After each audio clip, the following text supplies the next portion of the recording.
ভুবন পাড়ায় বিকেল হতে না হতে যেন সন্ধে নেমে যায়। আসলে গ্রামের মানুষেরা সন্ধ্যার কাজটা বিকেলেই সেরে ফেলে, এরপর সোজা চলে যায় নদীর পাড়ে। কারণটাও বেশ অদ্ভুত। নদীর পাড়ে যে বিশেষ কোনো আকর্ষণ রয়েছে তা কিন্তু নয়। হ্যাঁ, এটা ঠিক যে ওখানে বেশ হাওয়া বইতে থাকে সব সময়, কিন্তু এই এক প্রাকৃতিক সান্নিধ্য ছাড়া আর কিছুই নেই। তবে গ্রামের মানুষেরা নদীর পাড়ে গিয়ে মূলত একটা বট গাছের নিচে বসে পড়ে।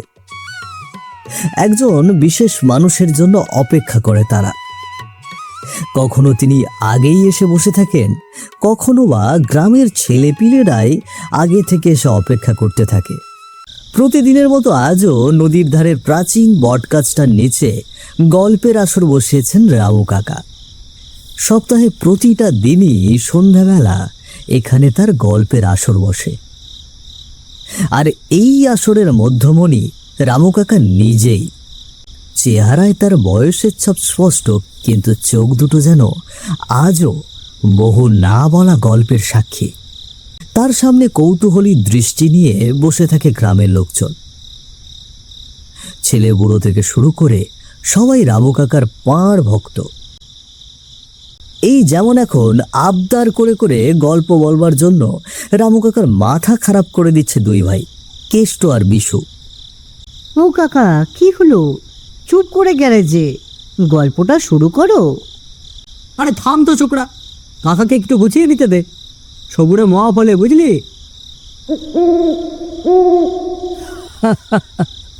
না না, কোনো সমস্যা নেই। আসলে পুরনো কথা মনে পড়লে এমনই হয়, বুকের ভেতরটা কেমন যেন করে ওঠে। ভূতের গল্প তো? তুমি বলেছিলে আজ একটা সত্যি ঘটনা বলবে। ভূত? ভূতের চেয়ে ভয়ঙ্কর কিছু আছে রে, আর সেটা হলো মানুষ। তোমার সাথে ঘটেছিল নাকি কাকা?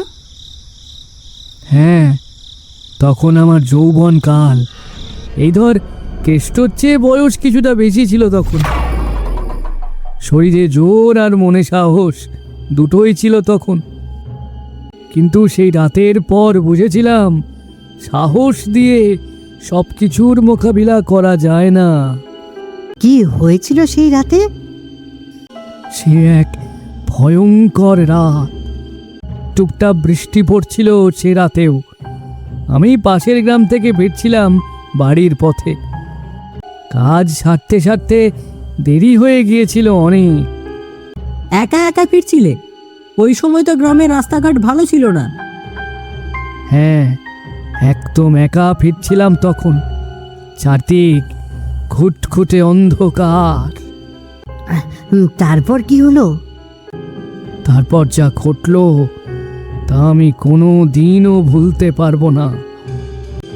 সেই রাতের পর থেকে আমি বুঝেছি, কিছু ঋণ শোধ না হওয়া পর্যন্ত আত্মা শান্তি পায় না। আত্মা? কার আত্মা কাকা? এক হতভাগা মানুষের, যে তার মেয়ের বিয়ের জন্য সে সম্বলটুকু নিয়ে বাড়ি ফিরছিল, কিন্তু বাড়ি ফেরা আর হয়নি। মানে কি হয়েছিল তার সাথে? শোন তাহলে, শুরু থেকেই শোন। ৩৫ বছর আগের এক রাত, গ্রামের রাস্তায় দাঁড়িয়ে আছে ২৫ বছরের যুবক রামু। পাশের গ্রাম থেকে ফিরতে অনেক রাত হয়ে গিয়েছে তার। গ্রামের রাস্তায় ঢোকার মুখে আটকা পড়েছে সে। এখন একটা রিকশার খোঁজ পাওয়া খুবই জরুরি, নইলে অনেকটা পথ হেঁটে যেতে হবে। সেই রকম হলে এই রাতে আর যাই হোক বাড়ি ফেরা হবে না। মরার ওপর খাড়ার ঘা হিসেবে আকাশ ভেঙে নেমেছে বৃষ্টি।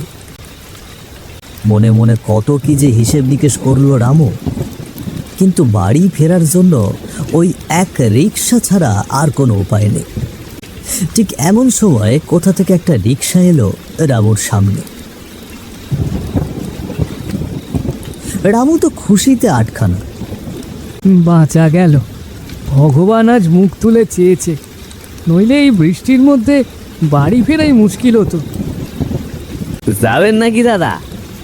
হ্যাঁ হ্যাঁ, ভূগোলপাড়া যাব। ভুবনপাড়া তো অনেক দূর, এই বৃষ্টিতে ভাড়া কিন্তু বেশি লাগবে। যা ভাড়া হয় তার থেকে কিছু বেশিই দেবো, তুমি শুধু পৌঁছে দাও। ঠিক আছে, উঠে পড়ুন। চলো চলো, গ্রামের বটতলার কাছে নামিয়ে দিলেই হবে, ওখান থেকে কাছেই আমার বাড়ি। কি বলেন, ভরতলা? হ্যাঁ বটতলা, কেন কি হয়েছে? না দাদা, ওই পর্যন্ত আমি যেতে পারবো না, তার আগেই নামিয়ে দেবো। ওই জায়গাটা ভালো না। আরে কি যে বলো না, ছোট থেকে ওই রাস্তা দিয়ে যাতায়াত করছি, কই কিছু তো দেখিনি। আপনি দেখেননি দাদা, কিন্তু যারা দেখেছে তারা ঠিকই জানে ওখানে ঘোর অমঙ্গল। ধুর, সব বাজে কথা। দেরি হয়ে যাচ্ছে, তুমি বটতলা পর্যন্তই চলো, আমি তোমায় আরো 5 টাকা বেশি দেবো। কিন্তু দাদা, যদি কিছু হয় আমার দোষ নেই কিন্তু। আরে কিচ্ছু হবে না, সব মনের ভুল, তুমি চালাও তো। রিক্সাওয়ালার নাম হরি। রামুর কথায় আর দ্বিধা করল না সে। অতিরিক্ত টাকার এই সুযোগ হাতছাড়া করার কোনো মানেই হয় না। রিক্সা নিয়ে এগিয়ে চলল হরি। কাক ভেজা হয়ে রিক্সায় বসে রইল রামু। গ্রামের মেঠো পথ ধরে রিক্সায় চড়ে ঘুরে বেড়ানোর আলাদা এক আনন্দ রয়েছে, কিন্তু এই মুহূর্তে সেই আনন্দ উপভোগের কথা ভাবতেও পারছে না সে। একে তো রাতের অন্ধকার, তার উপর আবহাওয়ার এই পরিস্থিতি।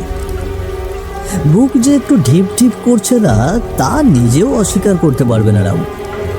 চারিদিকে কেবলই ব্যাঙের ডাক আর রিক্সা চলার শব্দ।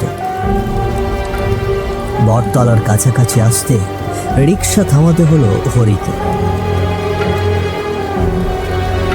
কারণ রাস্তার ঠিক মাঝখানে ঠায় দাঁড়িয়ে আছে এক বৃদ্ধ। দাদা, ওই দেখুন।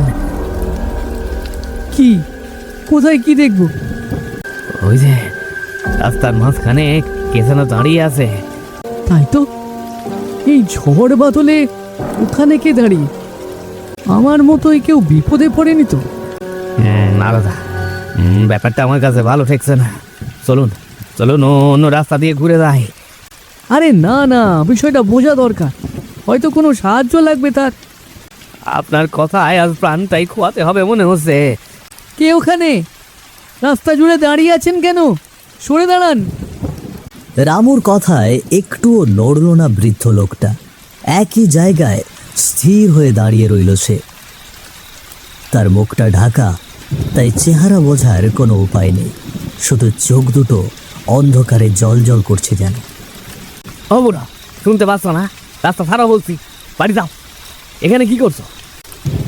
কাছে আয়, আমার কাছে আয়। কি ব্যাপার, তোমাকে কাছে ডাকছে কেন? যাবো না, কাছে যাবো না আমি। তুমি রাস্তা ছাড়ো শিগগির। কাছে আয়, ভয় কিসে? আমি যাবো না, যাবো না আমি। কি দেবে কি হবে কে জানে। লোকটাকে সুবিধার মনে হচ্ছে না আমার। বুড়ো মানুষ, ভয় কিসে? এত করে যখন ডাকছে যাও না, শুনে এসো কি বলে।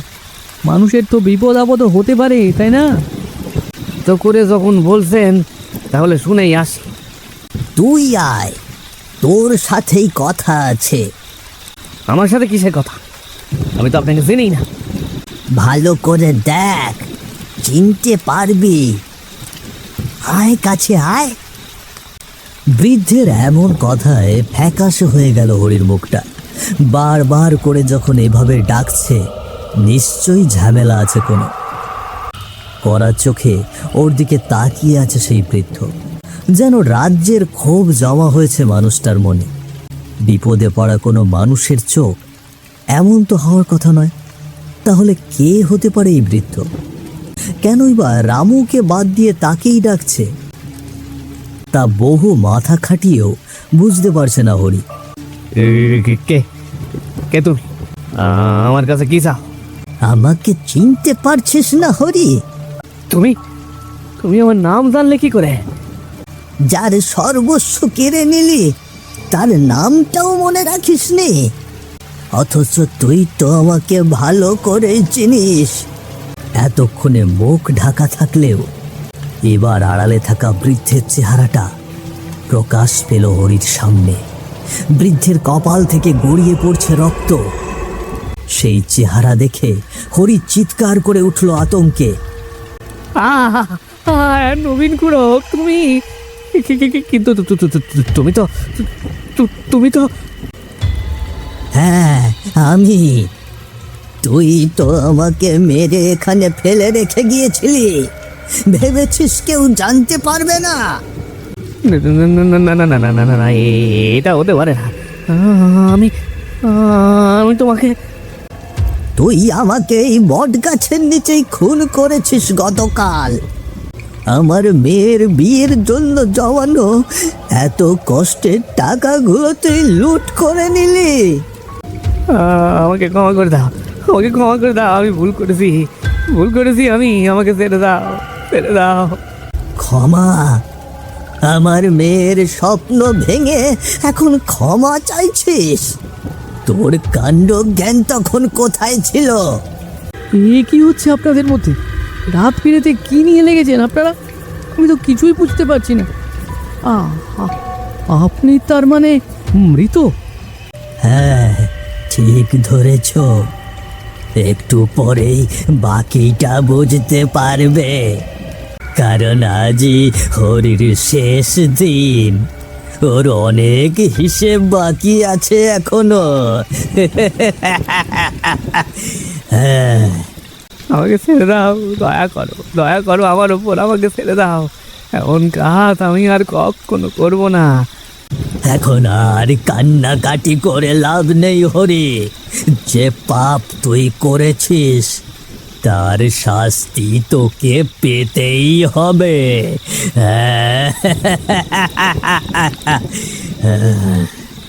নবীন খুঁড়ো হাত বাড়াতেই মাটি থেকে কয়েক ইঞ্চি ওপরে শূন্যে ভাসতে শুরু করলো হরির শরীরটা। চোখ দুটো যেন ঠিকরে বেরিয়ে আসতে চাইছে ওর। ছটফট করছে ঠিকই, কিন্তু এই অমানসিক শক্তির হাত থেকে বাঁচার কোনো পথই নেই। ওর মুখ দিয়ে বেরিয়ে এলো চাপ চাপ রক্ত। কয়েক মুহূর্ত শূন্যে ভেসে থাকবার পর ধপ করে মাটিতে আছড়ে পড়ল হরির নিথর দেহটা। এইসব কি হলো? কি দেখলাম আমি? যা দেখেছ সত্যি দেখেছ। তুমি সরল মানুষ, বুঝতে পারোনি এই হরি একটা খুনি। নির্জন রাস্তায় মানুষের সর্বস্ব লুট করে নেয়। এই রাত বিরেতে হুট করে কাউকে বিশ্বাস করবে না। আমি বিশ্বাস করে আজ ফল ভোগ করছি। যাও, এবার তুমি বাড়ি ফিরে যাও। আপনার কি হবে এখন? নিজেকে নিয়ে ভাবছি না, কিন্তু আমার মেয়ের কি হবে কে জানে। এই কথা দিয়ে নবীন খুঁড়ো কি বোঝাতে চাইল তা অবশ্য বোধগম্য হলো না রামুর। তবে ওকে অবাক করে দিয়ে ধীরে ধীরে বাতাসের সাথে মিলিয়ে গেল নবীন খুঁড়োর প্রেতাত্মা। চারপাশে এখন আর কেউ নেই, পুরোপুরি নিস্তব্ধ পরিবেশ। ওই ঘটনার পর রামু অবশ্য দাঁড়িয়ে থাকেনি।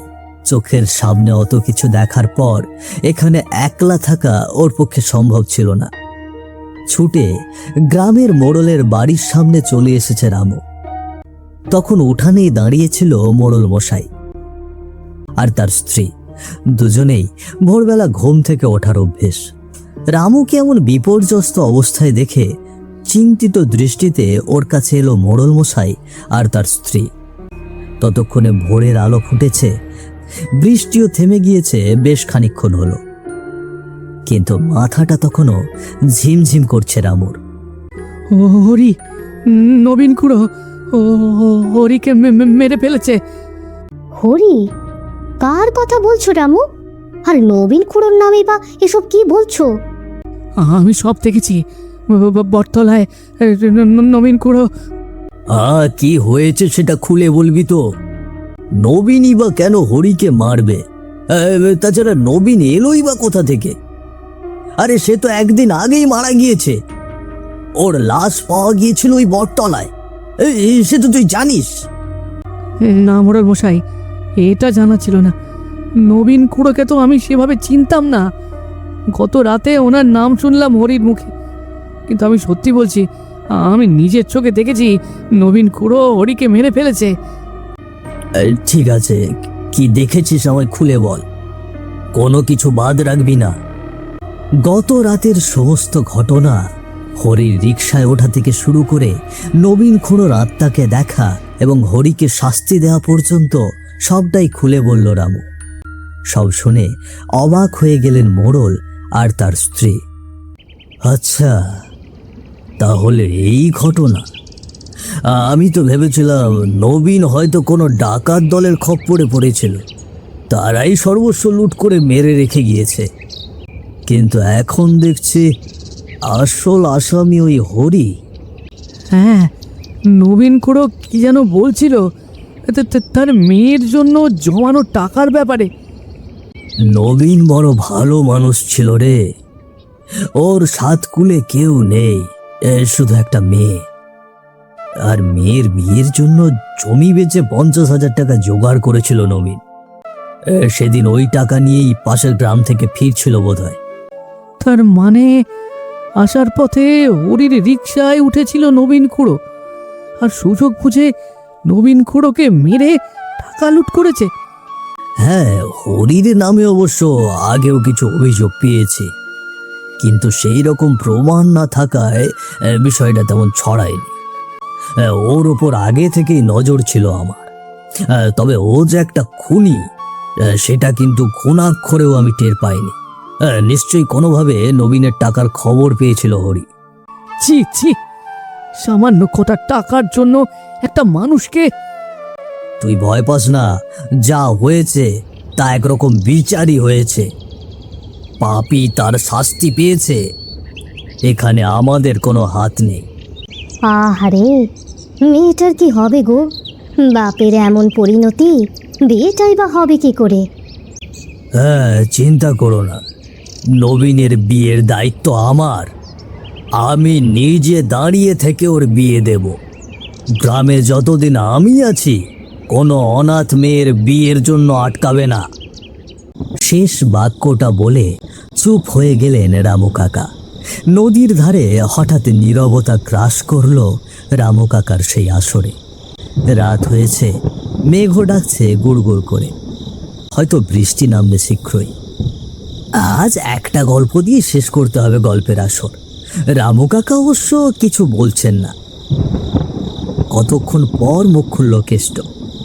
তারপর কি হলো কাকা? হরির কি হলো?